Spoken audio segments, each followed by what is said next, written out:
Doctor Ranjan Garge, senior science communicator, Chhatrapati Sambhajinagar. Doctor Ranjan Garge हे शिक्षक, संशोधक, विज्ञान प्रसारक व व्यवस्थापक सल्लागार आहेत. छत्रपती संभाजीनगर शासकीय ज्ञान विज्ञान महाविद्यालयाचे प्राचार्य निवृत्त झाले. 2023 प्रोफेसर M.V. चिपळूणकर पुरस्कार प्राप्त आहे सरांना. सरांची 51 पुस्तके प्रकाशित झालेली आहेत व त्यांच्या 3 कादंबऱ्या देखील, विज्ञान कादंबऱ्या देखील प्रकाशनाच्या मार्गावर आहेत.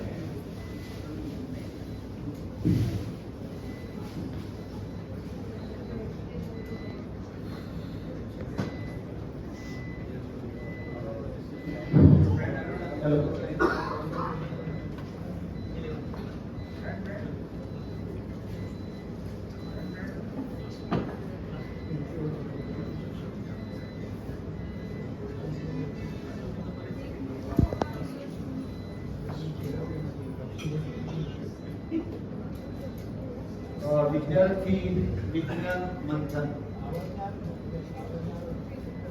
या कार्यक्रमामध्ये खास पालकांसाठी अशा प्रकारचं प्रबोधनात्मक व्याख्यानं ही या कार्यक्रमाची ठेवली जातात. मला असं वाटतं की हे या कार्यक्रमाचं एक फार व्यवच्छेदक असं लक्षण आहे.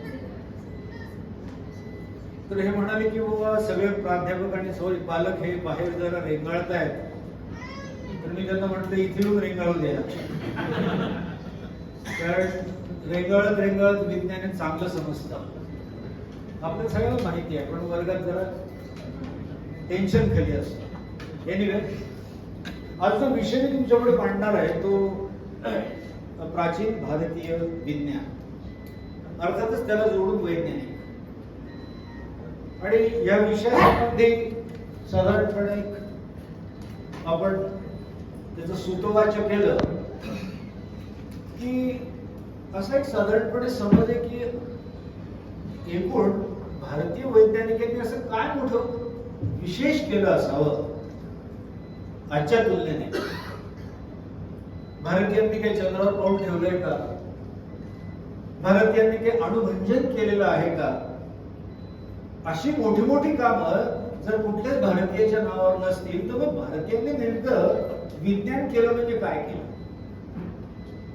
तर मला असं आवर्जून सांगायचं आहे मी सुरुवात करण्यापूर्वी की विज्ञान ही एक अखंड चालणारी, शतकानुशतक चालणारी अशी फार मोठी प्रक्रिया असते. आणि म्हणून आपण असं बघतो की ज्यावेळेला आपण आईन्स्टीनचा विचार करतो तेव्हा आपण बघतो की हा आईन्स्टीन कुठेतरी गॅलिलिओच्या खांद्यावरती उभा आहे. आपण गॅलिलिओ बद्दल जेव्हा बोलतो तेव्हा आपण दिसते की तो अरिस्टॉटलच्या खांद्यावरती उभा आहे. आपण अरिस्टॉटलच्या बद्दल बोलतो तेव्हा असं दिसतं की असे अनेक फिलॉसॉफर्स होते की त्यांच्या खांद्यावरती तो उभा आहे.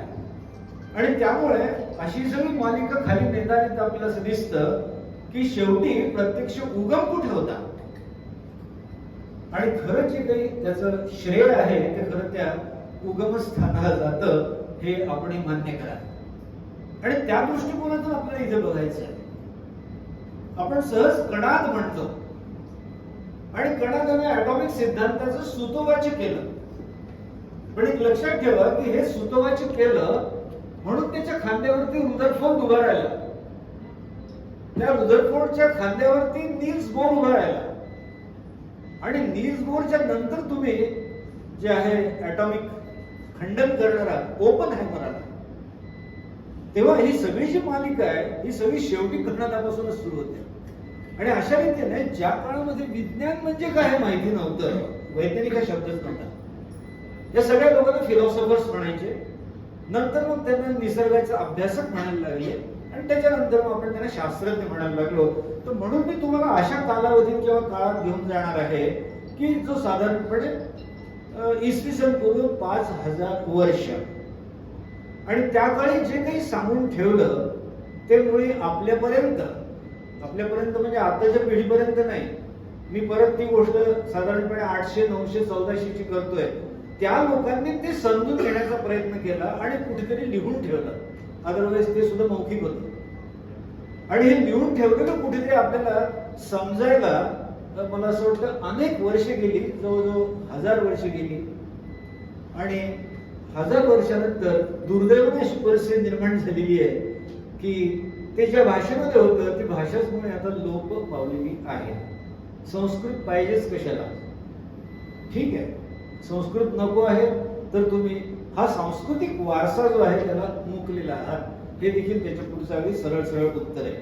तेव्हा आता आपण साधारणपणे एक विज्ञानाचा आढावा घेतला तर खऱ्या अर्थाने इसवी सन पूर्व 1500 मध्ये ही सगळी 5000 मध्ये सगळी गोष्ट सुरू झालेली आहे.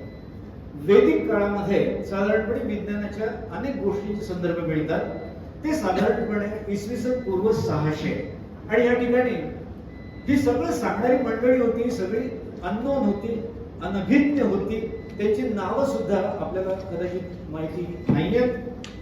आणि म्हणून या ठिकाणी विज्ञानातले काही कॉन्सेप्ट, काही संकल्पना फक्त त्याचं सुतोवाच्य केलं गेलं. त्या प्रत्यक्ष त्यांनी प्रायोगिकरित्या मांडल्या नसतील, पण सुतोवाच्य केलं गेलं. त्याच्यानंतर दुसरा भाग जो आहे तो म्हणजे साधारणपणे इसवी सन पूर्व 600 ते इसवी सन 1200 हा काळ आपण मुद्दाम नीट लक्षात घ्या. कारण ह्या काळामध्ये भारतामध्ये विज्ञानाचा सुवर्ण काळ होता. या काळामध्ये भारतामध्ये जे विज्ञान झालं तशा प्रकारचं विज्ञान जवळजवळ या पृथ्वी तलावरती कुठल्याच देशात कुठेच नव्हतं, हे मला मुद्दाम सांगायचं आहे. 1200 नंतर काय झालं म्हणजे भास्कराचार्यांच्या नंतर 1200 नंतर आपण असं बघतो. 1200 म्हणजे मी खूप पुढचं म्हणतोय, साधारणपणे इसवी सन 800 पासूनच म्हणजे हर्षवर्धनाच्या काळानंतर, गुप्त हर्षवर्धन यांच्या काळानंतर जी काही परकीयांची आक्रमणं झाली, या आक्रमणांमध्ये आपल्या सगळ्यांना माहिती आहे नालंदा तक्षशिला सकट जवळजवळ 50 ते 70 विद्यापीठे जाळली गेली. त्यात काय जळालं खरोखर त्याचा आपल्याला हिशेब लावता येणार नाही, एवढं ते होतं. म्हणून हा 1200 ते 1900 म्हणजे साधारणपणे भास्कराचार्यांच्या नंतर आक्रमणानंतर काय झालं की भारतामध्ये विज्ञान जवळजवळ थांबलं. ते जतन करून ठेवण्यात आणि धावपळ करण्यातच सगळी वर्षे गेली. आणि याच्यात आपल्याला दिसतं की साधारणपणे तो काळ म्हणजे 1900 पर्यंत जवळजवळ म्हणजे रामानुजनांच्या काळात. रामानुजन हा पहिला भारतीय आधुनिक शास्त्रज्ञ की ज्याचं काम हे पाश्चात्य देशामध्ये नावाजलं गेलं. आणि रॉयल सोसायटी ऑफ लंडन नावाची जी काही जागतिक संस्था आहे, ज्याचं सदस्यत्व फार म्हणजे कमी लोकांना आणि खऱ्या अर्थाने शास्त्रज्ञांनाच मिळतं, असे हे आपल्या म्हणजे भारतातले पहिले लक्षात घ्या member of royal society of London. त्याच्यानंतर मग साधारणपणे विज्ञानाची परंपरा जी सुरू झाली ती 1900 ते 1947 म्हणजे इसवी सन म्हणजे आपल्या स्वातंत्र्यपूर्व काळाबद्दल मी बोलतोय. स्वातंत्र्यपूर्व काळामध्ये केवळ भारतामध्ये संशोधन संस्था असावी म्हणून लोकांना आंदोलनं करावी लागलेली आहे. आणि म्हणून त्या काळामध्ये आपल्याला जी साधारणपणे प्रमुख लोक दिसतात ती होमी भाभा, त्याच्या आधी जगदीशचंद्र बोस वगैरे सगळी मंडळी. आणि यांच्या एकूण अधिपत्याखाली 1947 सालापर्यंत आपण जे काही जुजबी संशोधन कार्य केलं त्याची सगळी छाप जी होती ती साधारणपणे वेस्टर्न होती, म्हणजे पाश्चात्य वैज्ञानिकांची होती. कारण तोपर्यंत पाश्चात्य वैज्ञानिकांनी खूप प्रगती केलेली होती, वैज्ञानिक पद्धत त्यांनी मुख्य म्हणजे विकसित केलेली होती.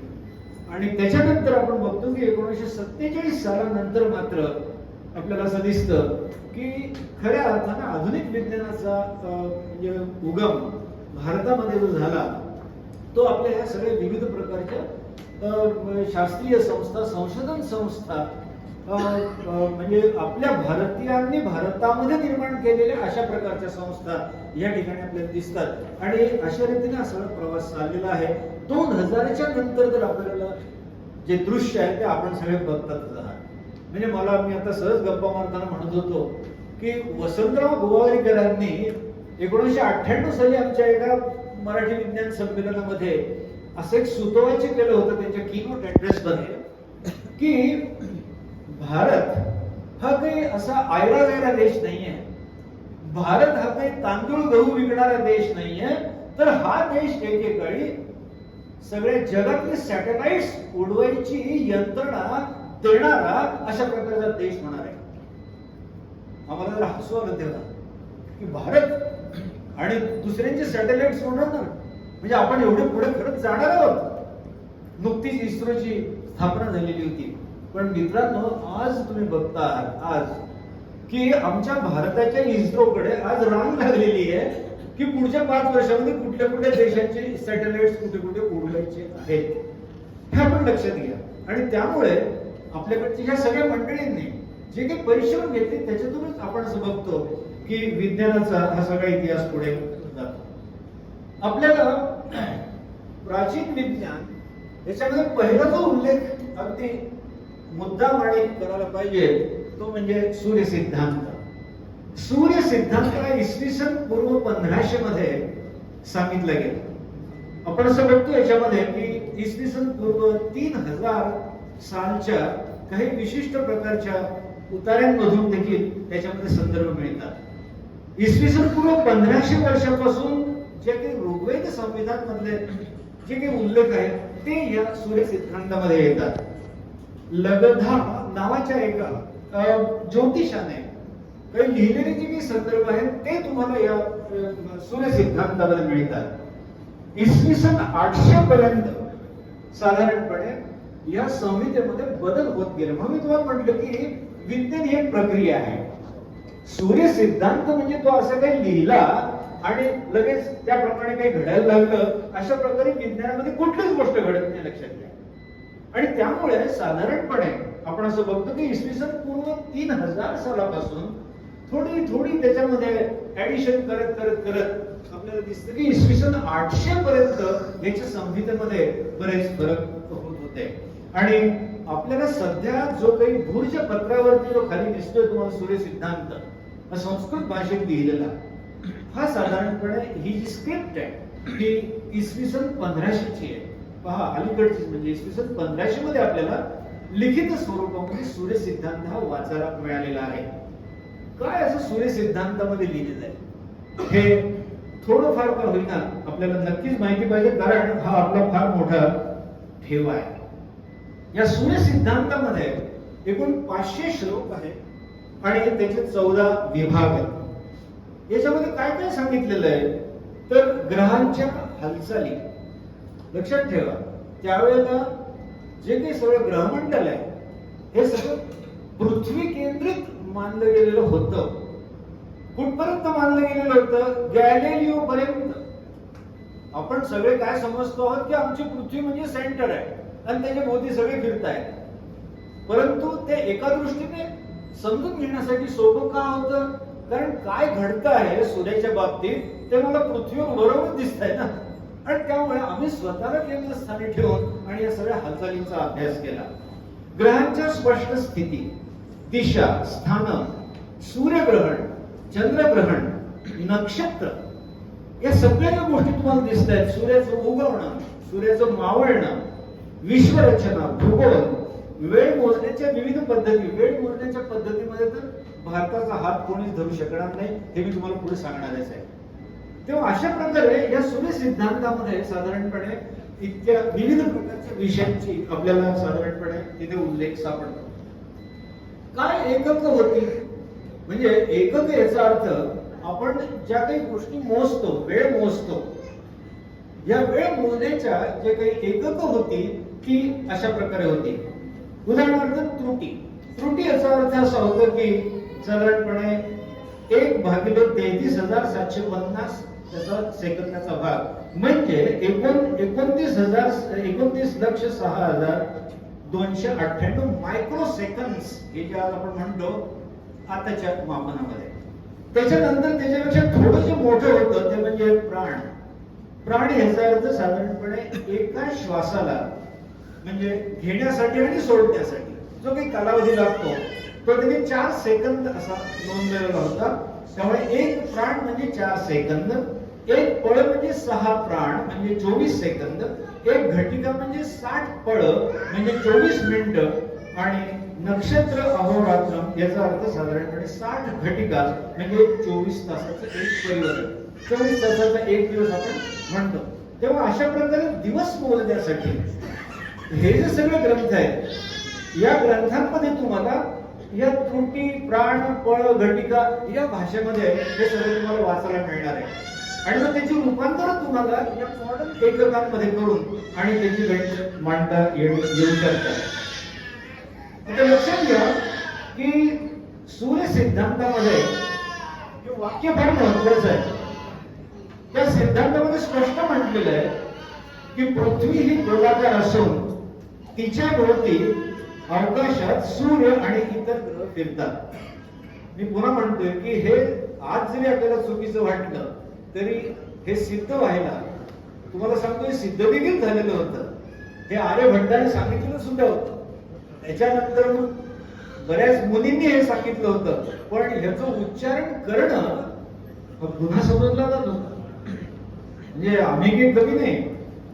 तिकडे गॅलिलिओ छळलं, इकडे आमच्या धर्मगुरूंनी छळलं, पण ते म्हणाले की बिलकुल नाही, आपण इथे सेंटरला आहोत आणि आपल्या भोवती सगळं फिरायला पाहिजे. असं कसं काय सूर्यामध्ये आणि आम्ही त्याच्या भोवती फिरतोय, आम्ही फिरतोच कसे, अशा प्रकारची सगळी इगोइस्टिक गोष्टी त्याच्यामध्ये आलेल्या होत्या. तेव्हा साधारणपणे ग्रह म्हणजे पृथ्वी हिचा व्यास जो आहे हा त्या काळामध्ये 8000 मैल हा त्यांनी व्यवस्थित कॅल्क्युलेट केला होता, ज्याची सध्याची किंमत 7928 मैल आहे. चंद्राचा जो व्यास आहे तो 2400 मैल आणि त्याची सध्याची किंमत आहे 2160 मैल. त्यामुळे इतकी ऍक्युरसी ही त्यावेळेच्या त्या मोजमापनामध्ये आपल्याला दिसते. आता ही कशी मोजमापन केली हा एक रिसर्चचा विषय आहे, ज्याला त्यामध्ये गती आहे त्यांनी हे सगळे ग्रंथ वाचायला हरकत नाही. सगळ्यात महत्वाची जी आपली ताकद आहे सूर्य सिद्धांताची ती म्हणजे अशी आहे की the distance between earth and moon, पृथ्वी आणि चंद्रामधलं अंतर हे देखील आपण काढलेलं होतं. ते होतं 2,53,000 मैल आणि ते आताच्या व्हॅल्यू प्रमाणे 2,52,710 इतकं आज आपण ते सांगू शकतो.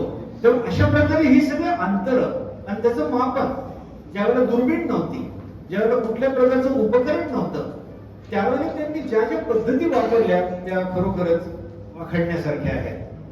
आता बघा, आपण कुठलाही अंश जो असतो, कोन, अंशाचा कोन म्हणतो ना, 90 अंशाचा काटकोन, आणि असं करत आपण 360 हा आकडा आणलेला आहे. आणि आपण असं म्हणतो की सर्कल म्हणजे 360 अंश. हे 360 आले कुठून, तर ह्याचा देखील उगम सूर्य सिद्धांतामध्येच आहे. त्याचं कारण असं की सूर्याचे 360 अंश हे अवकाशामध्ये एक आवर्तन पूर्ण करतात आणि त्याला आपण एक वर्ष म्हणतो. ह्याचा देखील उल्लेख आपल्याला सूर्य सिद्धांतामध्ये सापडतो. तो कसा की 60 विकलांची एक कला, 60 कलांचा एक अंश, 30 अंशांची एक रास आणि 12 राशींचं एक वर्ष, जे 360 अंश हे पूर्ण करतं. त्यामुळे सूर्यासंबंधीच्या, सूर्याच्या गती संबंधीची ही आपल्याला माहिती होती. त्याचप्रमाणे चांद्र वर्ष, चंद्राचा देखील आपण चांगला अभ्यास केलेला होता. आणि ही जी मी तुम्हाला 27 नक्षत्र दिसत आहेत, ही नक्षत्र आमच्या लहानपणी पाठ करून घेतली जायची. हे लक्षात ठेवा की तिथे पंचांग म्हणजे विज्ञानच आहे, फक्त आमची भाषा वेगळी होती, त्याची चेष्टा करायची गरज नाहीये. पण आज आपण त्याला कॉन्स्टेलेशन, नामकरण, ढमकरण काहीतरी इंग्रजी शब्द वापरतो, पण शेवटी ते नक्षत्र आहे. म्हणजे आपण या संपूर्ण विश्वाचं, अवकाशाचं 27 भागांमध्ये विभागणी केली होती. आणि अशा प्रकारची ही आभासी विभागणी करून त्या विभागाला एक नाव देऊन आणि त्या भागामध्ये तो सूर्य किती काळ असतो हे सगळं गणित आमच्या पंचांगामध्ये आपल्याला मांडलेलं दिसतं. आणि म्हणून या 27 नक्षत्रांमधून एक फेरी पूर्ण करणाऱ्या ग्रहाची फेरी ही साधारणपणे रेवती पासून ते रेवती पर्यंत अशी समजली जाते. रेवती स्टार्टिंग पॉइंट, ज्या ठिकाणी तुम्ही ते वर्ष मोजायला सुरुवात करता. तेव्हा अशा प्रकारे चंद्र आणि सूर्या संबंधीची माहिती तुम्हाला या ठिकाणी मिळते. आता पुढचा महत्त्वाचा मुद्दा म्हणजे परीघ. एखाद्या गोलार्धाचा परीघ कसा काढायचा याचं जे सूत्र आहे, परीघ म्हणजे circumference. Circumference is equal to P I R. आर म्हणजे रेडियस. आणि तुम्हाला माहिती पायची व्हॅल्यू जी ती जगाला कळली ती देखील आम्हीच दिली. आणि ती कशी दिली हे सगळं बघण्यासारखं आहे. आर्यभट्टाने ती कशी नेमकी काढली आणि पायची व्हॅल्यू कळल्यानंतर सगळ्या गोष्टी कशा सोप्या झाल्या हे सुद्धा आपल्याला माहिती आहे. तेव्हा अशा प्रकारे हा श्लोक आहे आणि या श्लोकामध्ये तुम्हाला ही सगळी प्रोसिजर जी आहे एखादा सर्कम्फरन्स कसं काढतात हे आपल्याला दिसेल. त्यामुळे जर आपण पृथ्वीची रेडियस आपल्याला माहिती असेल तर त्याच्यावरून त्याला दोनाने गुणून तुम्हाला डायमीटर काढता येईल आणि त्या डायमीटरला जर पायच्या व्हॅल्यूने गुणलं तर तुम्हाला सर्कम्फरन्स काढता येईल. अशा पद्धतीने त्यांनी पृथ्वीचा परिघ देखील म्हणजे कॅल्क्युलेट केलेला होता. एक पुढे इंटरेस्टिंग गोष्ट आहे. याज्ञवल्क्य नावाचे मुनी होऊन गेले, गार्गे मुनी होऊन गेले. मी गर्गे, आमचे मुनी गार्गे. आणि मला आश्चर्य वाटलं की हे सगळे शास्त्रज्ञ होते. त्याचं कारण असं मित्रांनो की यांनी भले त्या संस्कृत भाषेत लिहिलं असेल, त्यांनी भले कुठल्या तरी कोडेड लँग्वेज मध्ये लिहिलं असेल, कारण त्याचं पुन्हा तुम्हाला अन्वयार्थ लावावे लागतात. पण या याज्ञवल्क्यांनी काय सांगितलं, आता बघा गंमत, तुम्ही एक डायमीटर घ्या. डायमीटर कोणाचा? चंद्राचा घेतला. आणि इकडे काय आहे? सूर्याचा डायमीटर आहे. आणि इकडे काय आहे? डिस्टन्स फ्रॉम दी अर्थ. पृथ्वीपासून चंद्राचा अंतर हे 2 लाख आणि पृथ्वीपासून सूर्याचं अंतर. तर डायमीटर व्हर्सेस अंतर ह्याचा जर तुम्ही भागाकार केला रेशो तर हा देखील 108 येतो आणि तो सूर्यासंबंधी केला तर देखील 108 येतो.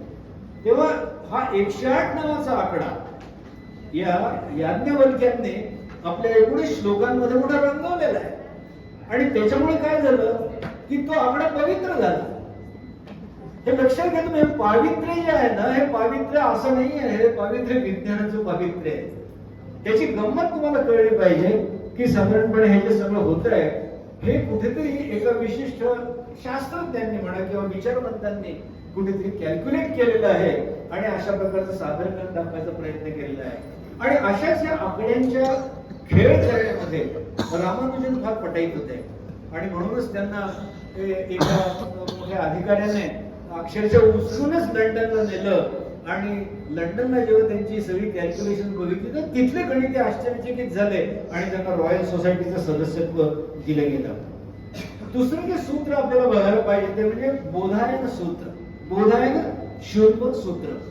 आपल्या हातात जर एक साधी दोरी असेल तर त्या दोरीच्या साह्याने काय काय करता येतं कमाल, ही सगळी आमच्या पूर्वजांनी करून दाखवलेली आहे. आणि अक्षरशः वाळूमध्ये रेघा मारून आणि हातात दोरी घेऊन त्यांनी ही पायथागोरसचा सिद्धांत प्रत्यक्षात सिद्ध करून दाखवलेला आहे. पायथागोरसचा सिद्धांत म्हणजे काय? तो आमच्या भाषेमध्ये, भारतीय भाषेमध्ये असं मांडलाय की 2 चौरसांच्या क्षेत्रफळाच्या बेरजे इतकं क्षेत्रफळ असलेला चौरस काढणे. बरोबर, एक काटकोन त्रिकोण, त्याच्या 2 भुजा दाखवतो मी तुम्हाला पुढे की त्यांच्यावरचे जे चौरस येतील त्याचं क्षेत्रफळ हे कर्णावरच्या काढलेल्या चौरसाच्या क्षेत्रफळ इतकं असतं. हे शेवटी या बोधायनांना सांगायचं होतं. पण दुसरी मोठी गंमत आहे आणि ती आपण बघायला पाहिजे. ती म्हणजे अशी की 2 चौरसांच्या क्षेत्रफळातील फरक म्हणजे कर्णावरती एक तुम्ही चौकोन काढलाय आणि एका भुजेवरती एक चौकोन काढलाय तर याच्या क्षेत्रफळातून एक क्षेत्रफळ वजा केलं की तिसऱ्या भुजेच्या वरती काढलेल्या चौकोनाचं क्षेत्रफळ निघतं. हे देखील आम्ही सांगून ठेवलेलं होतं. हे लक्षात घ्या, 2 चौरसांच्या क्षेत्रफळातील फरका इतकं क्षेत्रफळ असलेला चौरस काढणे. त्यामुळे या भौमितिक क्रिया या फक्त एका दोरीच्या साह्याने करण्याची कला आपल्याला होती. ही 4 प्रकारची सूत्र आहे. एक बौधायन शुल्क सूत्र इसवी सन पूर्व 800 ते 500. अजून आपण इसवी सनात शिरलेलो नाहीये. म्हणजे जर आपण पायथागोरस हा इसवी सन पूर्व सांगितलेला असेल, जर पूर्वीचं म्हणजे सूर्य सिद्धांत हा 1500 इसवी सन पूर्व असेल तर आपली सगळी कामगिरी इसवी सन पूर्व झालेली आहे. अपस्तंभ शुल्क सूत्र इसवी सन पूर्व 650 ते 300, मानव शुल्क सूत्र इसवी सन पूर्व 600 ते 300 आणि कात्यायन शुल्क सूत्र इसवी सन पूर्व 200, इसवी सन पूर्व 200 ते इसवी सन 200. म्हणजे आता आपण आलो इसवी सनामध्ये. तेव्हा अशा प्रकारे हा सगळा कालावधी आपल्याला बौधायन सूत्राचा दिसतो. आणि या ठिकाणी तुम्हाला ही जे काही चित्र आहे या ठिकाणी बघा, कर्ण जर 5 फूट किंवा 5 मैल किंवा 5 काय असेल ते युनिटचा असेल, एक बाजू 4 आणि दुसरी 3 असेल, तर आपल्या सगळ्यांना माहिती आहे की 4 चा वर्ग अधिक 3 चा वर्ग इज इक्वल टू 5 चा वर्ग. पण 5 चा वर्ग वजा 4 चा वर्ग इज इक्वल टू 3 चा वर्ग. हे इंटरेस्टिंग आहे. किंवा 5 चा वर्ग वजा 3 चा वर्ग इज इक्वल टू 4 चा वर्ग. हे सुद्धा इंटरेस्टिंग आहे. त्यामुळे त्याची जी काही वजाबाकी आहे ती उरलेल्या भुजेच्या चौरस इतकी येते. अशा प्रकारचं हे सूत्र आहे बौधायन सूत्र, जे शुल्क सूत्र. त्यात ते गणित करून दाखवलेली आहेत. आणि त्याच्यामध्ये सगळ्यात महत्वाचा मुद्दा म्हणजे शेवटी यज्ञकुंडावरती आपण येतो की यज्ञकुंडांची लांबी रुंदी आणि त्याच्यातून निघणारा दूध आणि त्याच्यातून होणारा त्रास हा सगळा कसा कमी करता येईल याच्यासाठी ही सगळी रचना आपल्या पूर्वजांनी केलेली होती. तर हे मुद्दाम दाखवायचं कारण म्हणजे हे सगळं श्लोकात बद्ध होतं हे मला सांगायचं आहे. हे काही कोणी लिहून ठेवलेले नव्हते, पण म्हणजे कशात होतं हे गद्यात नव्हतं, तर हे पद्यात होतं. हे महत्वाचं आहे. आता सगळ्यात महत्वाची गोष्ट इथे आपल्याला बघायची आणि ती म्हणजे स्पीड ऑफ लाईट. या प्रकाशाचा वेग आपल्याला माहिती होता का? तर माहिती होता. मग लोक विचारतात सांगा बरं कसा माहिती होता? मग आपण म्हणतो की ते काही मला माहिती नाही पण माहिती होता. हे आता कोणी ऐकून घेणार नाही.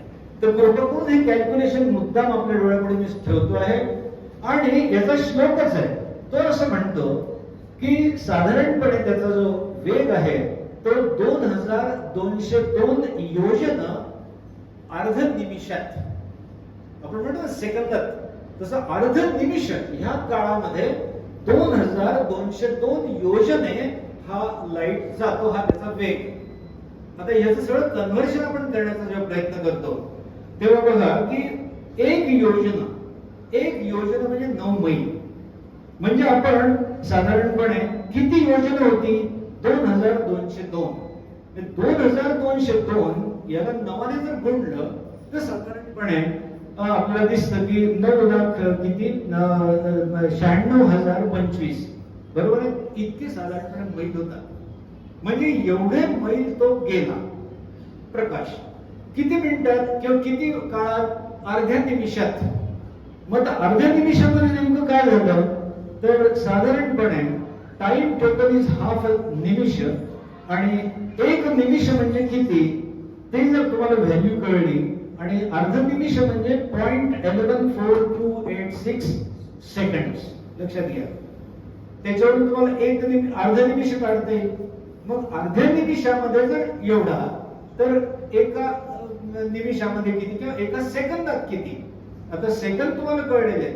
इतक्या सेकंदात जर तो इतके मैल जातो तर एका सेकंदात किती? आणि त्याचं जे उत्तर आपण काढलेलं आहे तर ते साधारणपणे 1,85,016 असं आहे. जे मॉडर्न व्हॅल्यूने 1,86,000 मैल पर सेकंड इतकं येतं. एक लक्षात घ्या की ह्या सगळ्या इंटर गॅलेक्टिक डिस्टन्सेस, मी साधी गोष्ट बोलत नाही 5 फूट गेला आणि 4 इंच गेला. मी या सगळ्या इंटर गॅलेक्टिक डिस्टन्सेस बद्दल बोलतोय आणि ह्याची कॅल्क्युलेशन्स ही इतकी ऍक्युरेट करणं हे एक कठीण म्हणजे काम दिसतंय. आणि त्याच्यामध्ये 19व्या शतकामध्ये पाश्चात्य लोकांनी आपल्याला स्पीड ऑफ लाईट सांगितलंय आणि जो की आमच्याकडे फार पूर्वी म्हणजे तुम्हाला आश्चर्य वाटेल की तो सांगणारा जो माणूस होता तो सुद्धा एकेरी नावाने कुठेतरी कोणाला तरी माहिती आहे आणि त्याच्या पुढचं आपल्याला काही माहिती नाहीये. पण हे श्लोक आणि याची कॅल्क्युलेशन्स ही अलीकडे नंतर भास्कराचार्यांच्या काळामध्ये लोकांनी केली आणि ती आपल्याला माहिती करून देण्याचा प्रयत्न केला. इंडियन सिस्टीम बद्दल आपण आजकाल खूप बोलतो. आपल्याला शिकवायचंय म्हणे आता इंडियन सिस्टीम बद्दल. तर इंडियन हेल्थ सिस्टीम जी होती ही आपल्याकडे काय होती ही जगाला आपण त्या आयुर्वेदाच्या काळामध्ये देऊन ठेवलेली आपल्याला या ठिकाणी दिसते. आपल्या सगळ्यांना माहिती आहे की सगळ्यात महत्वाचं जे तत्व होतं ते म्हणजे आपला अप्रोच हा होलिस्टिक होता. आपण कधीही एखाद्या रोगाला ट्रीट केलेलं नाहीये.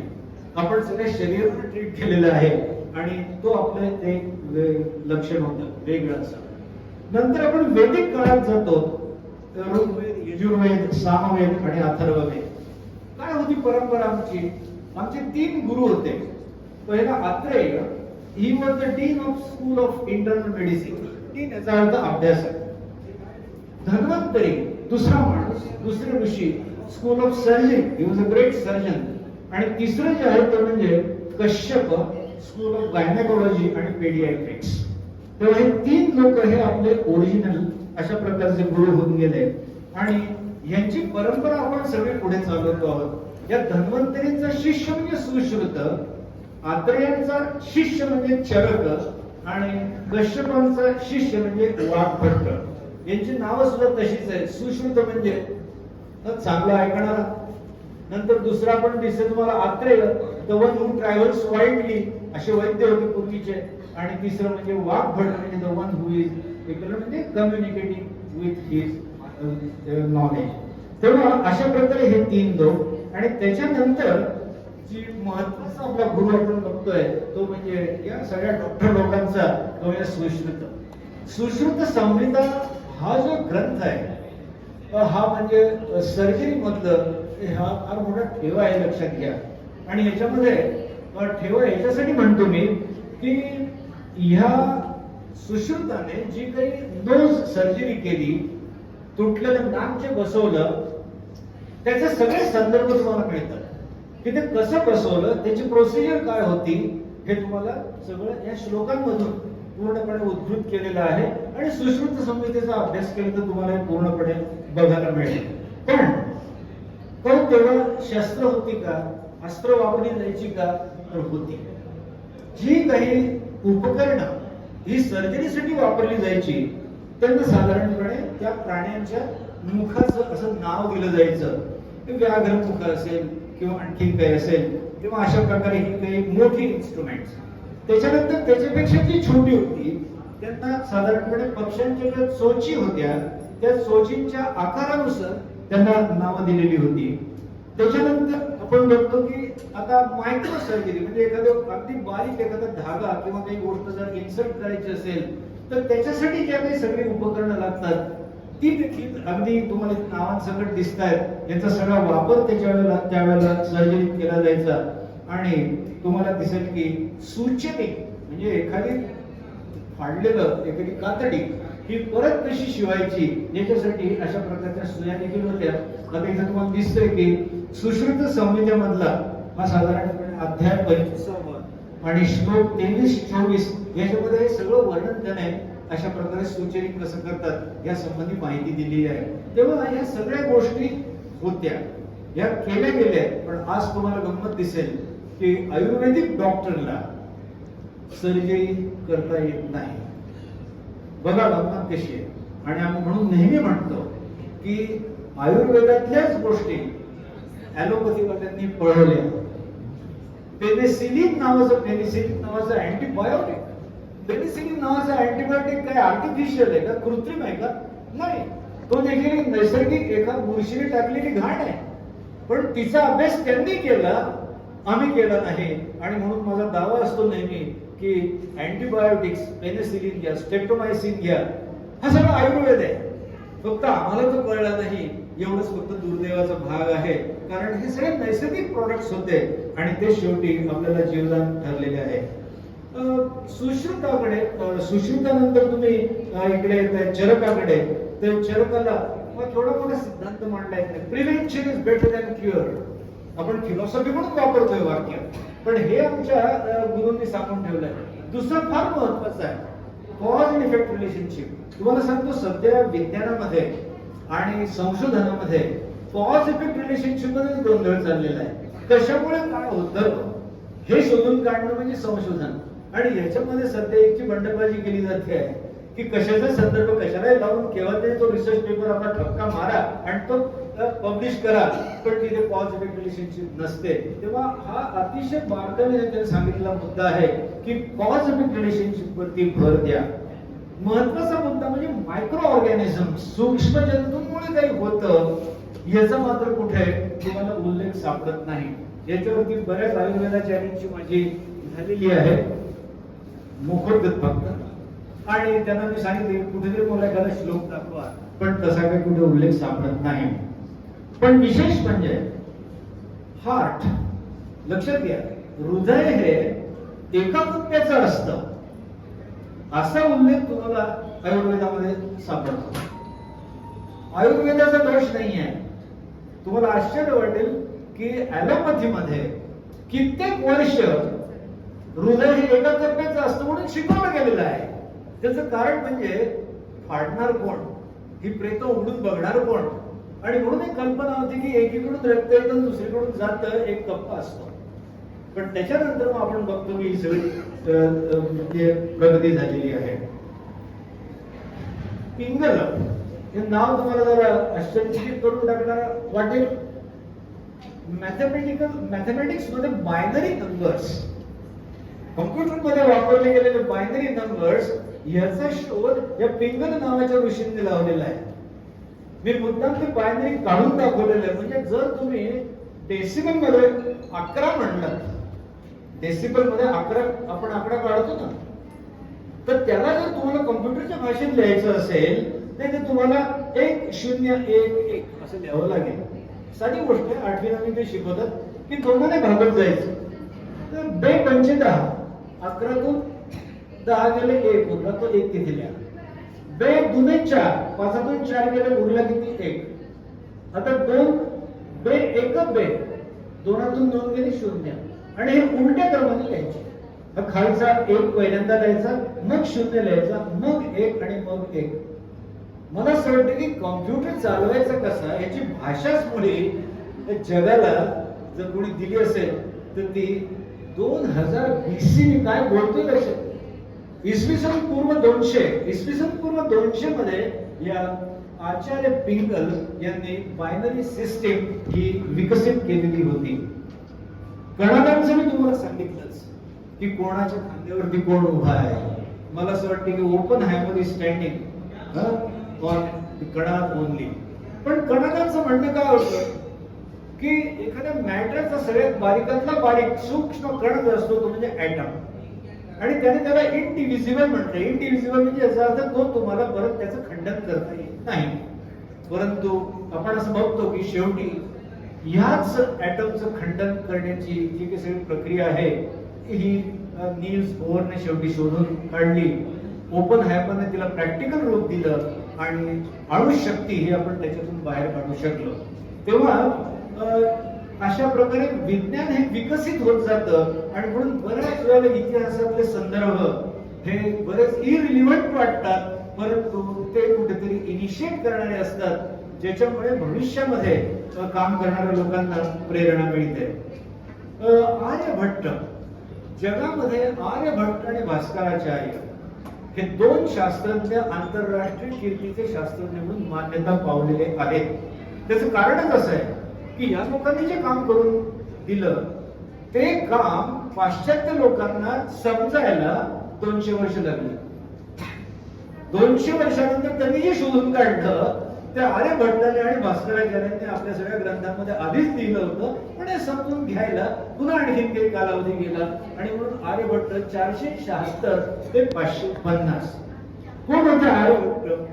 आर्यभट्ट हे कुलगुरू होते. कुठल्या याचे विद्यापीठाचे? नालंदा विद्यापीठ.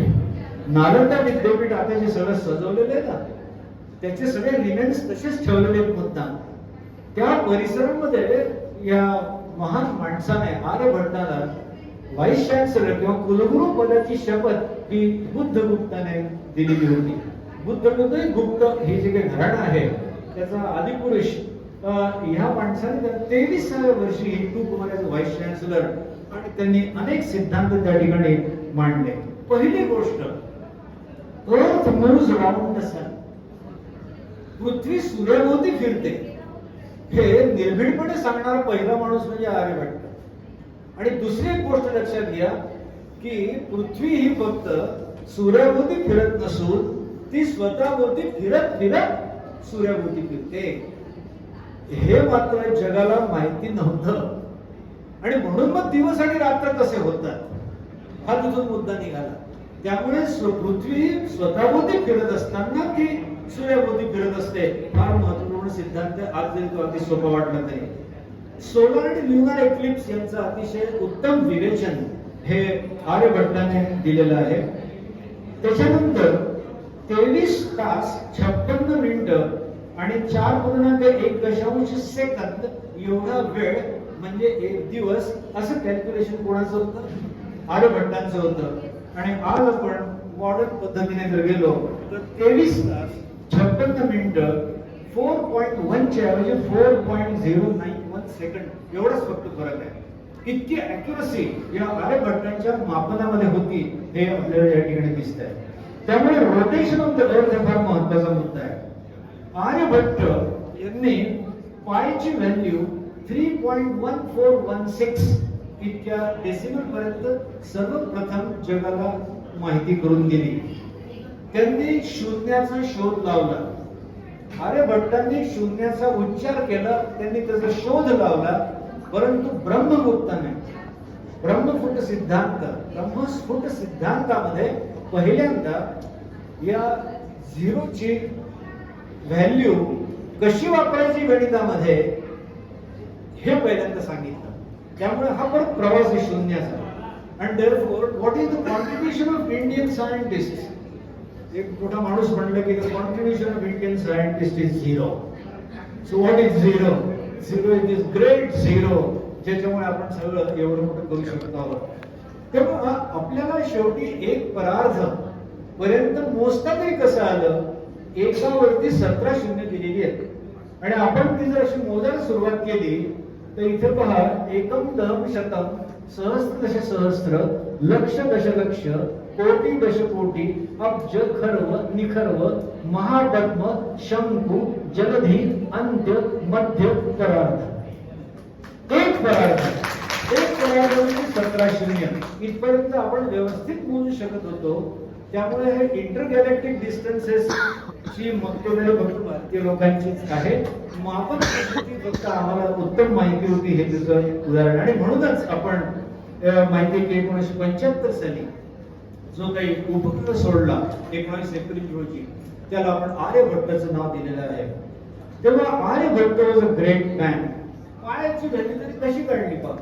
समजा 2000 डायमीटर, 2000 फूट म्हणा, 2000 किलोमीटर म्हणा, अशी जर तुम्हाला 2000 किलोमीटर व्यासाच्या एखाद्या वस्तूचं जर क्षेत्रफळ काढायचं असेल तर त्याची व्हॅल्यू कशी काढतात?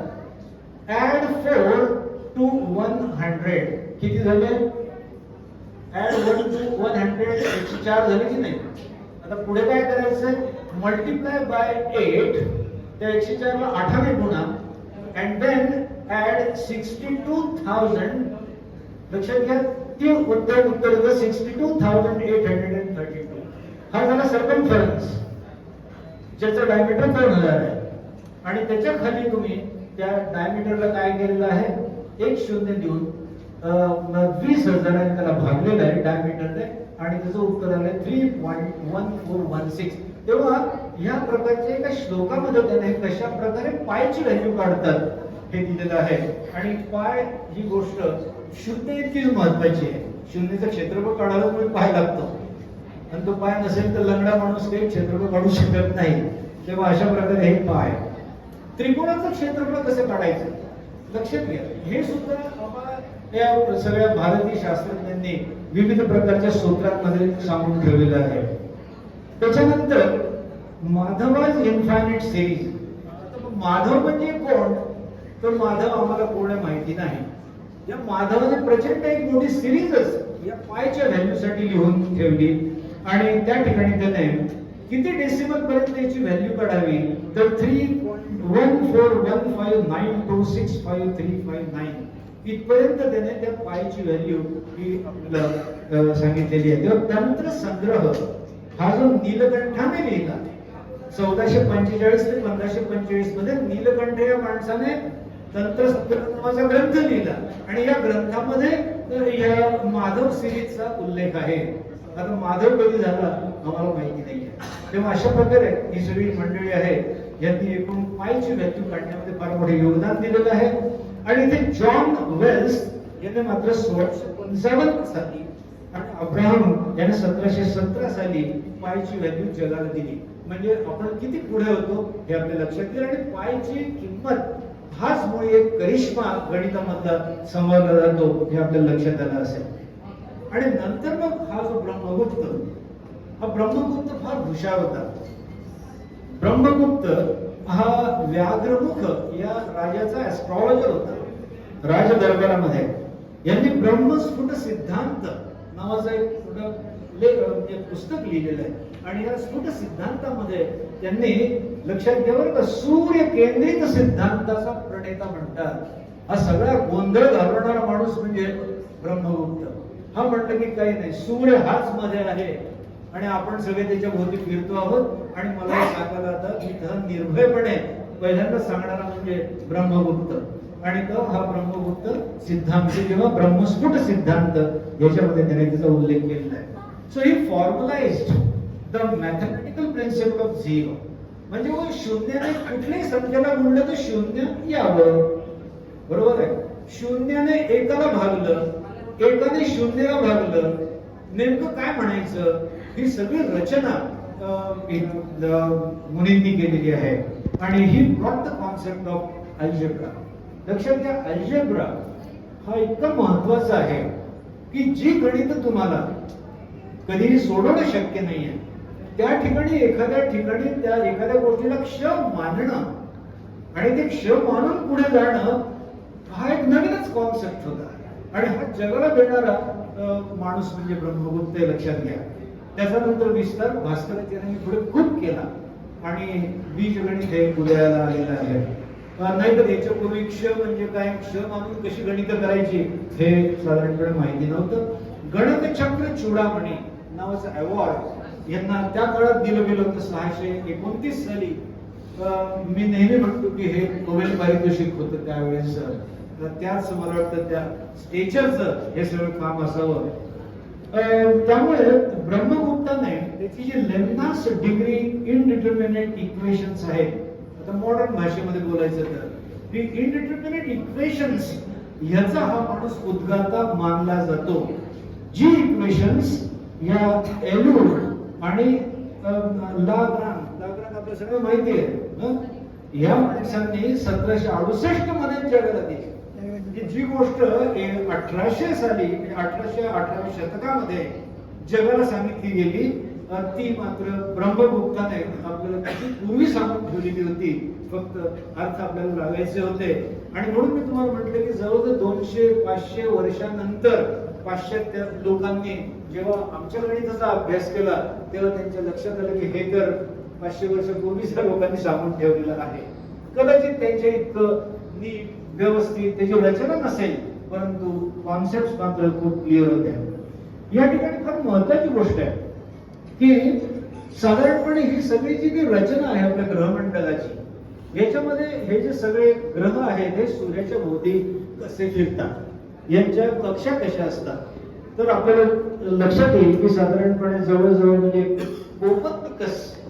कोपर्निकस पर्यंत असं समजलं जायचं की या सगळ्याच्या सगळ्या कक्षा या अगदी गोल वर्तुळासारख्या आहेत सूर्याच्या भोवती. आणि आपल्याला हे माहिती आहे की कोपर्निकस नंतर जे काही थोडंसं धाडस केलं ते म्हणजे केपलरने.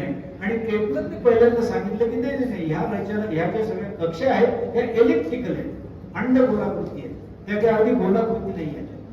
आता हे सांगायला केपलरला जन्म घ्यावा लागला, परंतु आमच्या भारतीय शास्त्रज्ञांनी किती सुंदर एक श्लोक ऋग्वेदामध्ये लिहून ठेवलेला आहे. आणि तो असा आहे की त्रिनाभिचक्रम जन्मनर्वम यत्रेवा विश्व भुवनानि तस्थु. याचा अर्थ असा आहे की त्रिनाभिचक्रम काय करा तुम्ही, असे 2 खुंट टाकायचे.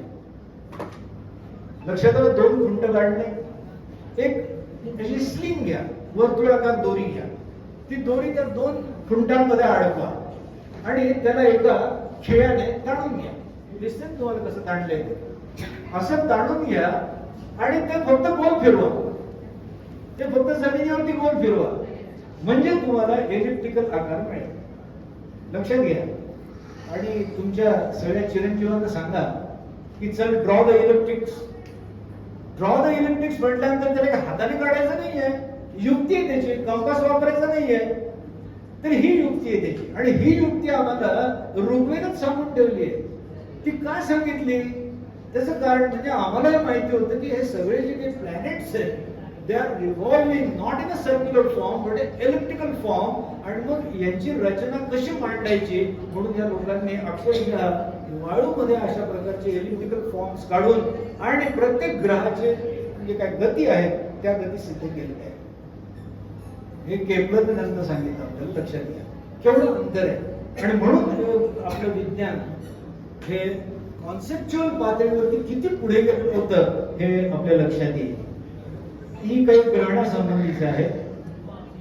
त्याच्यानंतर काही शास्त्रज्ञ असे होऊन गेले की ज्यांनी एन्व्हायरमेंट बद्दल बरीच कामं केलेली आहेत. नागार्जुन हा फार मोठा केमिस्ट होता. ग्लास, क्रिस्टल्स, नॅचरल कलर्स हे सगळे तेव्हा प्रत्यक्ष तयार केली जायची. सॉल्ट्स, मेटल्स ही सगळी तयार केली जायची. मग कुठे तयार केली जायची? ही आमची लॅबोरेटरी होती. असेल बिचारी थोडीशी ओबड-धोबड. या इंजिनिअरिंग कॉलेजमध्ये जशा लॅबोरेटरीज तशा नसेल, नाही का, हॉल्स असे पॉश नसतील, पण बिचाऱ्यांनी बघा कशी कामं केलेली आहेत. केमिस्ट्री हा तर सगळ्या शास्त्रांचा आत्मा आहे, आणि ही सगळी केमिस्ट्री आपल्या पूर्वजांनी या ठिकाणी केल्याचे दाखले आपल्याला मिळतात. आणि या ठिकाणी जी काही पुस्तकं लिहिली गेलेली आहेत, नागार्जुनांची पुस्तकं म्हणजे थेसिस आहेत. त्याचं पहिलं रत्नाकर, उत्तर तंत्र, आरोग्य मंजिरी, कक्षस्फोटस्य तंत्र, योग सार आणि योग शतक. तेव्हा अशा प्रकारे साधारणपणे उत्तर भारतामध्ये 30 पिलर्स आहेत. आपल्याला फक्त एकच पिलर माहिती आहे, कुतुब मिनारच्या समोरचा, पण असे 30 पिलर्स आहेत की जे कुठल्या प्रकारच्या अलॉयने तयार केलेली आहेत त्या काळामध्ये हे अजून कळू शकलेलं नाहीये. तेव्हा ही सगळी जी काय जी ज्यांना रस्टिंग नाही आहे, एवढ्या वर्षापासून ज्यांना गंज चढलेला नाहीये, हे त्याचं वैशिष्ट्य आहे. अशा प्रकारचे अलॉय मेकिंग टेक्नॉलॉजी ही आमच्याकडे होती, हे आपल्याला या ठिकाणी सांगता येत आहे. हे सगळं तुम्हाला जे ऊर्ध्वपातन क्रिया, ही सगळी ऊर्ध्वपातन क्रिया वर्णन केलेली आहे. म्हणजे की डिस्टिल्ड वॉटर त्याला म्हटल्यानंतर लगेच ते पाश्चात्य झालं, नाही का, पण आमचं मात्र घाणेरडं पाणी, असं नाही आहे काही. ही सगळी प्रक्रिया आम्हाला माहिती होती. अशा प्रकारची भांडी तयार केली गेलेली होती. ती मातीची होती, ती चिनी मातीची असतील जास्तीत जास्त, पण ती कदाचित ग्लासची नसतील, परंतु प्रक्रिया मात्र त्या ठिकाणी त्यांनी केलेल्या आहे. हा तो कुतुब मिनारच्या समोरचा स्तंभ आपल्या सगळ्यांना माहिती आहे. किती लोक जाऊन आले, स्तंभ किती लोकांनी बघितलाय, किती लोकांचे हात एकमेकाला चिकटलेत, माहिती आहे काय करावं लागतं ते? त्याच्यासमोर उभं राहायचं आणि 2 हात मागे लावायचे आणि ते आपल्याला पकडता आले पाहिजे, म्हणजे तुमच्या मनात इच्छा पूर्ण होते बरं का. पण विज्ञानाचा धर्म, त्याचा शोध कोणी लावला काय ते मात्र माहिती नाही. भास्कराचार्य नंबर 1, भास्कराचार्य 2 होऊन गेले. एक भास्कर 1 म्हणजे 600 ते 680, आणि यांनी काय सांगितलं तर भारतीय दशमान पद्धती आणि त्रिकोणमिती याचा हा माणूस जनक आहे. आणि प्रसिद्ध भास्कराचार्य जे आपल्याला माहिती आहे ते म्हणजे भास्कर 2 यांनी, अर्थात सिद्धांत शिरोमणी हा सगळ्यात महत्वपूर्ण असा ग्रंथ त्यांचा मानला जातो. लीलावती हा आपल्याला माहिती असेल ऐकून, त्याच्यानंतर कर्ण कुतूहल. तर अशा प्रकारचं ही ग्रंथसंपदा भास्कराचार्यांची आहे. भास्कराचार्यांनी म्हटल्याप्रमाणे असे दुसरे शास्त्रज्ञ की जे जगभर मानले जातात, कारण त्यांनी फार आयकॉनिक कामं ही सगळी करून ठेवलेली आहेत. त्यांचा नातू हा खानदेश मधला पाटणा देवी या ठिकाणी त्यांचं वास्तव्य होतं. त्यांच्या नातूने एक शिलालेख लिहून ठेवलेला आहे, आणि तो शिलालेख त्या ठिकाणी पाटणा देवीच्या मंदिरामध्ये असा उलटा करून ठेवलेला आहे. जो मी साधारणपणे गेल्या 50 वर्षापासून बघतोय. बरं का, फार वाईट वाटतं की हा शिलालेख तुम्ही एका संग्रहालयात नेऊन मांडू शकत नाही, आणि तो उलटा करून ठेवलाय. त्याला गंध लावतात लोक, गंध लावतात. शेवटी जर्मन माणूस आला, त्या जर्मन माणसाने त्याचे प्रिंट्स घेतले, त्याचे अन्वयार्थ लावले, ते अन्वयार्थ लावून त्याचं भाषांतर इंग्रजीत केलं, आणि मोहन आपट्यांच्या पुस्तकामध्ये शेवटी त्या इंग्रजी भाषांतरातून मराठी भाषांतर केलंय. काय द्राविडी प्राणायाम आहे असं. त्या शिलालेख आहे, त्या शिलालेखाचं काय महत्व आहे? त्या शिलालेखाचं महत्व असं आहे की या भास्कराचार्यांची बुद्धिमत्ता काय होती, हा माणूस काय अफाट होता विचार करण्यामध्ये, या संबंधी त्यांच्या त्या नातवाने त्यांच्या सगळ्या ज्ञानाची ती जंत्री त्याच्यामध्ये लिहिलेली आहे. आणि मला असं वाटतं की ते आहे म्हणून आम्हाला कळलं. नातू तर काही खोटं लिहिणार नाही. आणि त्या काळातला तो सगळा तो शिलालेख आहे. आणि मित्रांनो, फार दुर्दैव आणि अत्यंत म्हणजे काय सांगायचं तुम्हाला, भास्कराचार्यांची 900 वर्ष आम्ही साजरी केली हो. मराठी विज्ञान परिषदेने पाटणा देवीला जाऊन कार्यक्रम केले. काय त्या ठिकाणी आम्ही म्हटलं की आता तरी उचला या शिलालेखाला आणि न्या चांगल्या संगतीने भास्कराचार्यांचं सगळं आहे. पण आज जरी तुम्ही गेलात आत्ता अगदी, तरी सुद्धा तुम्हाला तो शिलालेख त्याच ठिकाणी पडलेला, पुसत पडलेला दिसेल. ही आपल्या भारतीय एकूणच म्हणजे विज्ञानाची जी काही सगळी चाललेली चेष्टा, त्याचं मी फक्त तुम्हाला वर्णन करून, त्याचं कारण असेल त्याची व्हॅल्यू आपल्याला माहिती नाही. खरं म्हणजे त्या कॉन्फरन्सला नारळीकर होते, तिथूनच मध्ये जळगावला गेलं, ते व्याख्यानाला मला चांगलं आठवत आहे. सगळे दिग्गज मंडळी, कोण ऐकणार तुमचं? आणि एक दगड आहे साधा, काय 4 लोकांना उचलते एवढा मोठी ती शिळा आहे. ती शिळा फक्त आईला संग्रहालयात घेऊन ठेवायची आहे, पण ती सुद्धा करू शकलो नाही. तेव्हा अशा प्रकारे भास्कराचार्यांचं महत्व खूप मोठं आहे. त्यांची ग्रंथसंपदा अफाट आहे. लीलावतीची कोडी आपण सोडवायचा प्रयत्न करा, म्हणजे बुद्धीला किती ताण द्यावा लागतो हे आपल्या लक्षात येईल. तेव्हा अशा प्रकारे भास्कराचार्य हा एक फार महत्वाचा माणूस आहे. आणि आता आपण थोडेसे अलीकडे 1895 मध्ये येऊ, ज्या ठिकाणी आपण असा दावा करतो की आम्ही विमान उडवलं. विमान उडवलेलं आपण नक्कीच नाही, आपण वस्तू मात्र उडवलेली आहे. आणि ही वस्तू उडवणारा माणूस म्हणजे शिवकर बापूजी तळपदे यांनी 1895 साली मर्क्युरीचं इंजिन, मर्क्युरी तापवलं की त्याची वाफ होते, त्या वाफेच्या दाबाने तो अग्निबाणासारखा एक आकृती कशी होती, त्यांचं विमान कसं होतं ते फक्त त्यानं अवकाशात उडवून दाखवलं. आणि त्याच्यामध्ये जे डिझाईन होतं ते टी.के. एलप्पा नावाच्या एका ड्राफ्ट्समनने ते केलेलं होतं, ते मी तुम्हाला दाखवणार आहे. हा पहिला भारतातला प्रयत्न मानला जातो 1895. नंतर मग राईट ब्रदर्स येतात 1903. राईट ब्रदर्स आणि एकूणच पाश्चात्य विज्ञानाची एक महत्वाची गोष्ट अशी होती की दे यूज टू डेमॉन्स्ट्रेट, प्रदर्शित करणं. आणि ते सुद्धा कोणाच्या पुढे करायचं, 400-500 लोकांच्या समोर ते करून दाखवायचं. गॅलिलिओने 2 विविध वजनाचे गोळे शेवटी पिसाच्या मनोऱ्यावर खाली टाकून दाखवले, तेव्हा लोकांनी त्याला मान्यता दिली, अदरवाईज नाही. आमच्याकडे अशा प्रकारचे प्रयोग झाले नाही.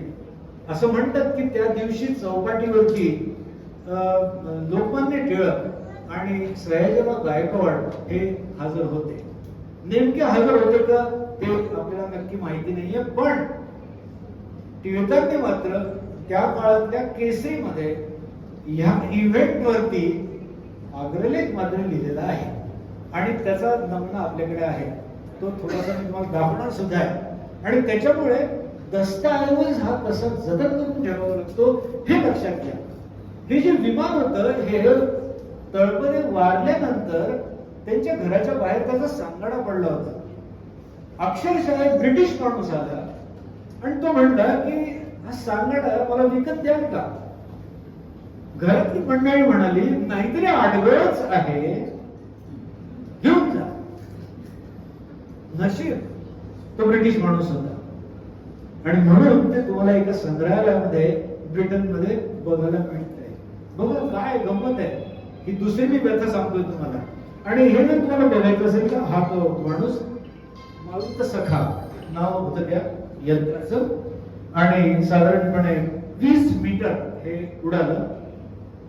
किती वेळ हवेत होतं याबद्दल बरेच चर्चा आहेत, काही नक्की आकडा माहिती नाहीये. कोणी 17 मिनिटं म्हणतं, कोणी आणखी काही म्हणतं. आणि कशावरून नेमकं घेतलं हे, तर हा एक ग्रंथ आहे वैमानिक शास्त्र.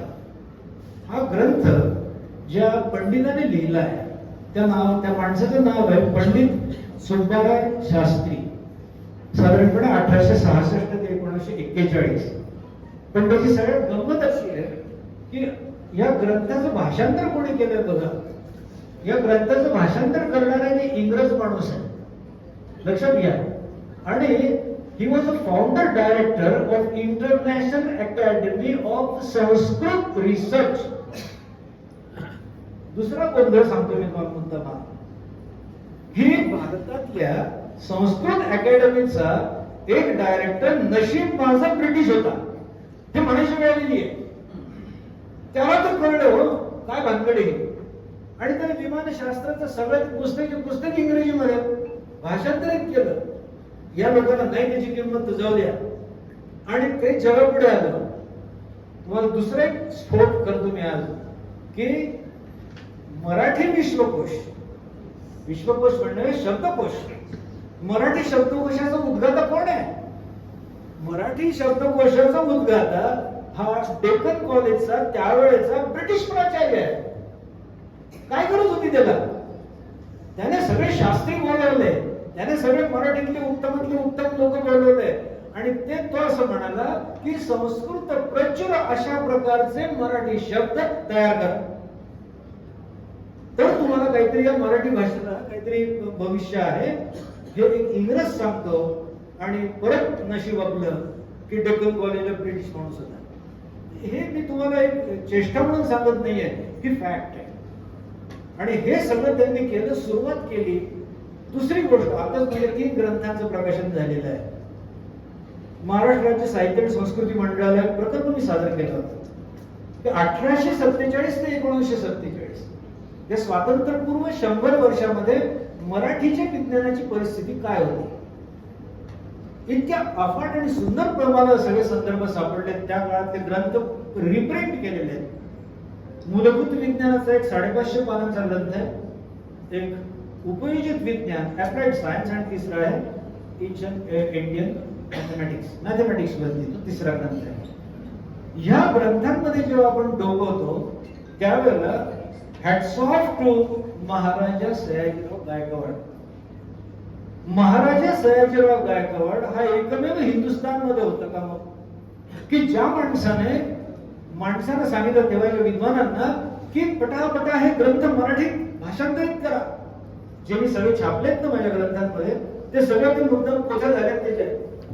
ते सगळे भाषांतरित करण्यासाठी माणसं निवडली, त्यांना अनुदान दिली. ती माणसं आली आणि म्हणाली की सर हे सगळं कठीण आहे हो, हीट आणि हे सगळे फिजिक्स आणि केमिस्ट्री हे सगळं मराठीत कसं करायचं, आपल्याकडे ते शब्द नाहीये. सयाजीराव गायकवाडने त्याच्यासाठी अनुदान केलं, त्याच्यासाठी कोश लिहून घेतले. अफाट माणूस. आणि कोश लिहून त्याच्यातले शब्द सगळे वापरून तांत्रिक शब्द आणि त्यांनी तेव्हाची पुस्तकं सगळी मराठीत भाषांतरित केली. मराठीत भाषांतरित करण्याचं त्यावेळेचं उद्दिष्ट असं होतं मित्रांनो की आमच्यावर जरी ब्रिटिश हे राज्य करत असले तरी आमच्या मुलांना, एस्पेशली महाराष्ट्राचं म्हणा तुम्ही, मराठी म्हणजे आमच्या मुलांना हे सगळं विज्ञान मराठीत चक्क परीक्षा देता आली पाहिजे, लिहिता आलं पाहिजे. मग हा सगळा अभिमान आणि स्वाभिमान गेला कुठे? ही पुस्तकं उघडून पाहायला देखील कोणी तयार नाहीये. आणि म्हणून मी तो सगळा प्रकल्प दिला होता की हे सगळं उघडून बघायचं असेल, वाचायचं असेल तर याला चांगल्या फॉर्म मध्ये आपण पुस्तकाच्या आणलं पाहिजे. आणि म्हणून लीलावतीचं सोबपत्ती भाषांतर, बीजगणिताचं सोबपत्ती भाषांतर, कारण बीजगणित नावाचा ग्रंथ आपले श्रीपाद कृष्ण कोल्हटकर. श्रीपाद कृष्ण कोल्हटकर हा माणूस आपल्याला काय माहिती आहे? नाटककार, बरोबर आहे की नाही? मी तर 4 फूट उडालोच की कोल्हटकरांनी जे ऍस्ट्रॉनॉमीवरती पुस्तक लिहिलेलं आहे ते इतकं अफाट आणि सुंदर आहे. तुम्हाला सांगतो की पाश्चात्य ऍस्ट्रॉनॉमी आणि भारतीय ऍस्ट्रॉनॉमी यांचा तुलनात्मक इतका किचकट अभ्यास त्यांनी केलेला आहे आणि इतकी सुंदर मीमांसा केलेली आहे की तुम्हाला काय सांगू, आपण ते वाचलं पाहिजे. हे आमचे श्रीपाद कृष्ण कोल्हटकर होते. काय धोतर, टोपी, पगडी, छत्री हातात घेऊन फिरणारी माणसं, काय ब्रेन होता या लोकांचा. दिघेदेवाचे शास्त्री, त्यांनी संपूर्ण भारतीय म्हणजे युद्धशास्त्र तो ग्रंथ मराठीत भाषांतरित केलेला आहे. तो युद्धशास्त्रातला ग्रंथ जेव्हा मी वाचला, त्याचे संस्कृत श्लोक आहे, त्याचं मराठी भाषांतर आहे. ते वाचल्यानंतर मला तर महाभारत नक्कीच घडलं असावं याची खात्री पटली. त्याचं कारण म्हणजे चक्रव्यूह, कमलव्यूह, पुष्पव्यूह ह्याची जी वर्णन त्यात केलेली आहे ती इतकी बारकाईने गेलेली आहे की त्याची कल्पना, बाण कसा असतो, धनुष्य कसं असतं, तलवार कशी असते, तिथे लांबी रुंदी, हे ते इतकं सगळं मोजमाप इतकं व्यवस्थित त्यात सांगितलेलं आहे. तो ग्रंथ देखील आम्ही पुनर्प्रकाशित केलेला आहे. तेव्हा मला असं वाटतं की आपल्याला ठेवा हा मराठीत पुन्हा आणावा लागेल. मराठीचं गुणगान नुसतं फक्त गाऊ नका. आपली मुलं इंग्लिश मीडियम मध्ये शिकतात. कालच मी एका ठिकाणी भाषण करत होतो. तो विनोद मी सांगितला तिथे की त्यांना मी एका बहिर्मोह भिंगाबद्दल सांगत होतो.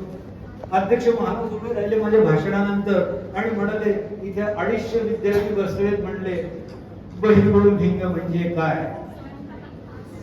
एकही हात वरती नाही, बहिर्मोह भिंग माहिती नाही. मग एक शिक्षक उठला पळवाट काढायला, तोडला नाही सर ते मराठीत आहे हो.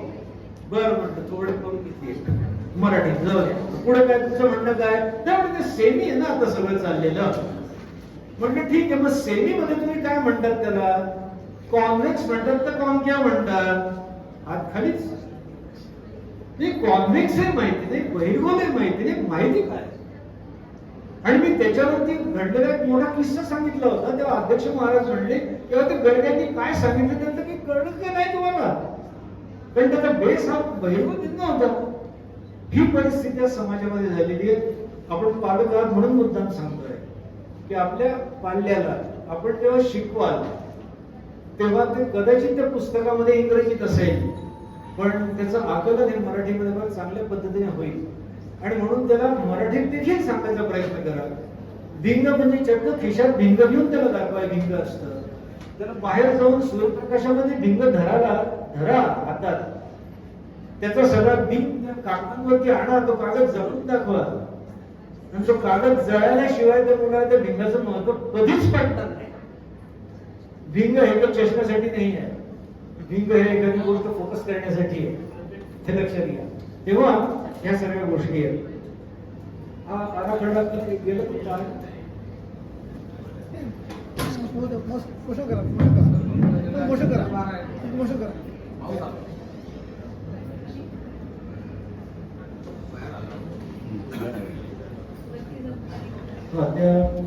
त्यांचं जे विमान होतं मरुत सखा,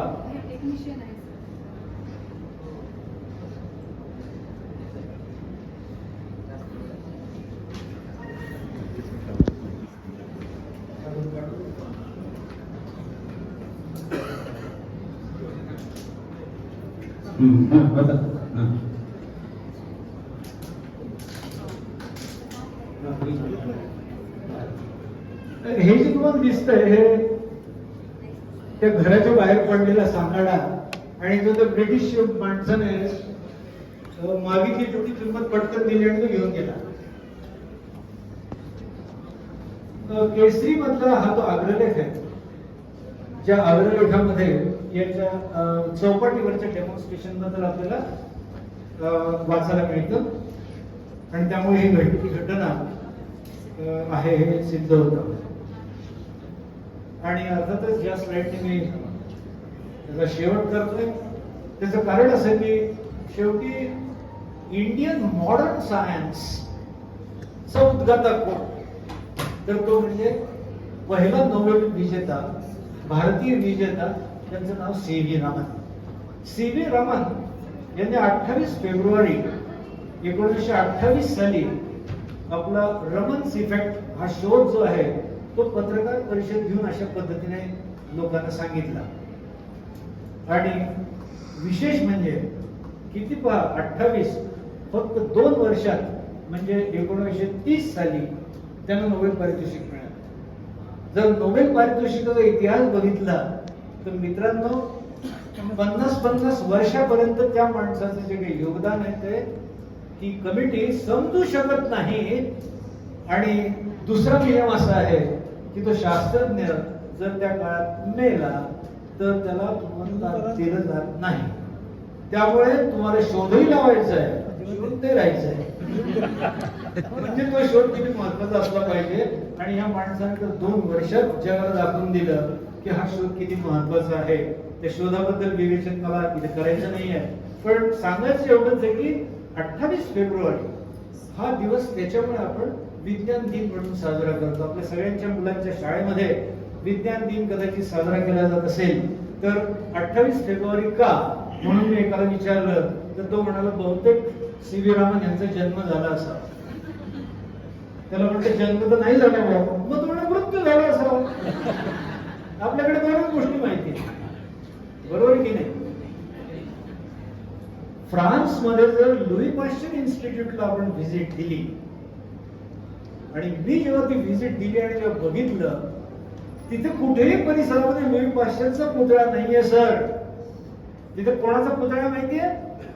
एक पिसाळलेला कुत्रा त्या मुलाच्या पायाला चावा घेतोय आणि त्या मुलाची जी चर्या आहे ना चेहऱ्यावरची तो पाय पकडलाय कुत्र्याने अफाट. That is how Pasteur is known, by the vaccine against hydrophobia. बरोबर आहे की नाही? की कुत्रा चावल्यानंतर पिसाळलेला कुत्रा चावल्यानंतर माणसं मरत असत, पण ज्या मुलाला तो कुत्रा चावल्यानंतर त्याची आई अशी धरून घेऊन आली. पाश्चर इन्स्टिट्यूट मध्ये लुई पाश्चर काम करतोय आणि ती म्हणली कसंही कर रे बाबा, पण मी असं ऐकलं की तू एवढी शोधतोयस. लुई पाश्चर असं म्हणाला की मी नक्कीच शोध लावलेला आहे पण मी डॉक्टर नाहीये. पहा किती एथिक्स आहेत. मी डॉक्टर नाहीये त्यामुळे मी हे जे व्हॅक्सिन आहे हे या मुलाला टोचू शकत नाही. टोचणे ही प्रक्रियाच मला करता येत नाही, मला परवानगी घ्यावी लागेल. ती बाई म्हणाली चल चल परवानगी घेण्यासाठी काय पाहिजे? ते म्हणले कुठला तरी डॉक्टर म्हणून. एक ऑथराइज डॉक्टर ढूंढला गेला, त्याला तिथे बोलवलं गेलं. तो म्हणाला बापरे मी जर हे केलं तर मीच तुरुंगात जाईल. त्याचं कारण मी काय टोचतोय? काय टोचत होता तो? मेलेल्या पिसाळलेल्या कुत्र्याच्या ब्रेनचा चुरा करून त्याला ऍटिनेट केलेलं होतं. त्यात व्हायरस होता त्यामुळे त्याच्याने कदाचित रोग होऊ शकत होता दुसऱ्यांना. ही रिस्क होती. पण पाश्चरची थेअरी अशी होती की याच्यामुळे नक्की बरा होणार.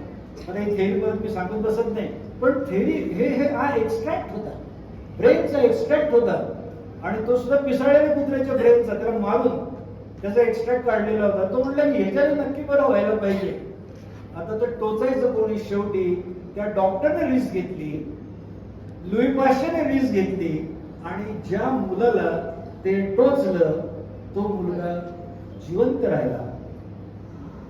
तो मुलगा फक्त जिवंतच राहिला नाही तर लुई पाश्चरच्या लॅबोरेटरीमध्ये त्याची लॅबोरेटरी म्हणजे जर्मनीने जेव्हा फ्रान्सवरती हल्ला केला तेव्हा त्या बॉम्बार्डिंग मध्ये जेव्हा या लुई पाश्चरची लॅबोरेटरी उद्ध्वस्त झाली त्या दिवसापर्यंत हा पोरगा त्याचा लॅब असिस्टंट होता. हा पोरगा ज्याला त्याने वाचवलं होतं. हिस्ट्री आहे बघा.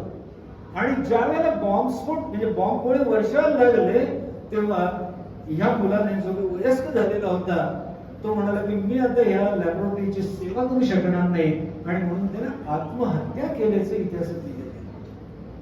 हा विज्ञानाचा इतिहास आहे मित्रांनो, लक्षात घ्या. आणि त्याच्यामुळे नोबेल मिळवायचं असेल तर असं काम करा की मरायच्या आत तुम्हाला ते मिळालं पाहिजे. अनेक नोबेल पारितोषिके अशीच फुकट गेलेली आहेत. बिचाऱ्यांनी खूप परिश्रम घेतले पण ते त्यावर टिकू शकले नाही. जास्तीत जास्त रेकॉर्ड 70 वर्षाचा आहे.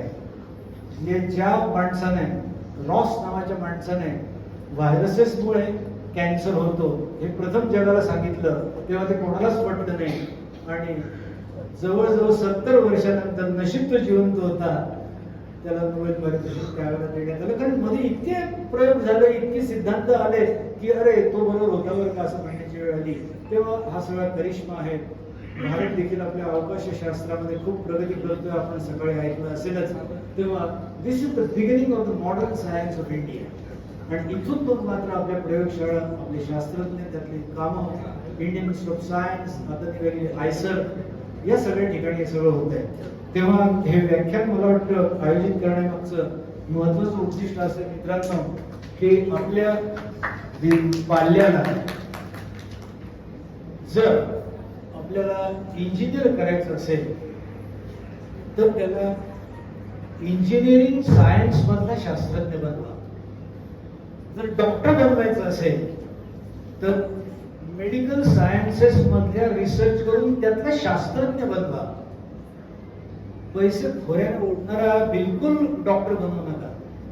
नाहीतर इन्व्हेस्टमेंट केली 10 करोडची म्हणून ठोकतोय आपला 4 अँजिओप्लास्टी रोज चाललेलं आहे, आपण त्याचे बळी आहात. तर वैज्ञानिक बनवा. या क्षेत्रात देखील वैज्ञानिक बनता येतं. खूप खूप स्कोप आहे. आणि हे नसेल असतं बेसिक सायन्सेस मध्ये आपण आपल्या मुला मुलींना शास्त्रज्ञ बनवण्यासाठी आपल्याकडे आयसर नावाच्या संस्था जे काढलेल्या आहेत त्याच्या एंट्रन्स एक्झामिनेशन देऊन आणि त्याच्यात त्याला टाका. त्याशिवाय आता भारताला पर्याय नाही. If you want to make India number 1, Anil Kakodkar says that you will have to be number 1 in research and in nothing else. जेव्हा इतकं हे अगदी प्रकाशासारखं सत्य आहे. आपण या ठिकाणी मला बोलवलं आणि इतका किचकट विषय इतक्या शांततेने न चुळबुळ करता ऐकून घेतला त्याबद्दल आपल्या सगळ्यांचा मी अत्यंत आभारी आहे. धन्यवाद.